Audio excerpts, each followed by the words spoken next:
ఈ వారం మ్యాగజైన్ ఉందా? లోపలుంది. అలా చెప్పకపోతే తెచ్చివచ్చుగా. ఇదిగో చివరిసారిగా చెప్తున్నాను, ఇంకోసారి నాతో ఇలా మాట్లాడాలు మెలగడాలది పెట్టుకోవద్దు.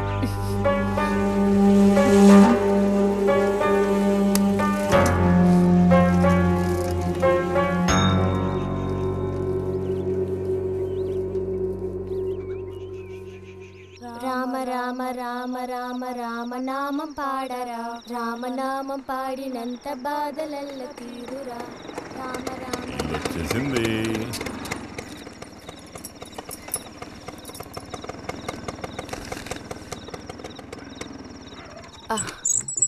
దిగమ్మా. బాగుంది. ఫ్రెండ్ ఇంటికి విందు భోజనానికి బస్సులో వెళ్ళి వచ్చేటప్పుడు స్కూటర్లో వస్తున్నారు. మరి మీ మరిది గారంటే ఏమనుకున్నారు? నోరు మంచిదైతే ఊరు మంచిది అనే సామెత ఊరికపోతుందా? చెప్పండి. ఇంత రాత్రప్పుడు బస్సులో వెళ్ళి ఏం అవస్థ పడతారని ఈయన ఫ్రెండ్ స్కూటర్ ఇచ్చి మరీ పంపారు. నిజమేలే. అన్నట్టు రిజల్ట్ తెలిసిందా? నీకేమనిపిస్తుంది? పాస్ అవుతావా ఫెయిల్ అవుతావా? పాస్ అవుతాను. ఆహా. క్లాస్ వస్తుందా? రావాలి. రావాలి. నమ్మకం లేదే? లేదు, వస్తుంది. క్లాస్ వచ్చింది వదినా. ఏడుకొండలవాడా. వీడికంటే మా వదినకే కంగారు ఎక్కువైపోయింది. ఎలా పరిగెడుతుందో చూడు. ట్రంకాలు బుక్ చేస్తుంది అనుకుంటా. వెంటనే అన్నయ్యకి ఫోన్ చేసి విషయం చెప్తే గానీ ఆవిడ టెన్షన్ తీరట్లేదు. నువ్వెందుకురా ఎక్కిలిస్తున్నావు? అవును కదా. చూసారా వాడికి ఎంతలా నవ్వొస్తుందో.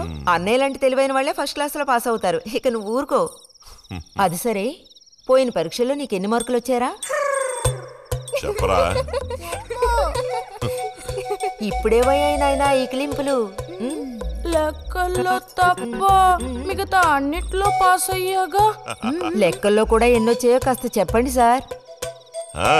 చెప్పరా, ధైర్యంగా చెప్పు.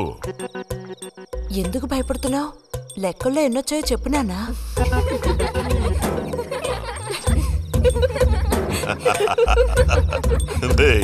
చూసావా? ఇదిగోమ్మా.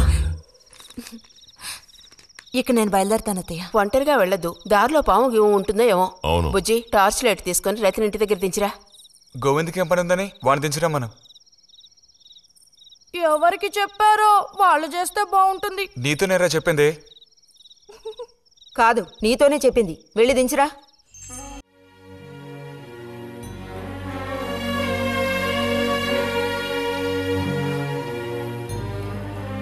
సరే, మన మనస్పర్ధలు తీరిపోయాయి.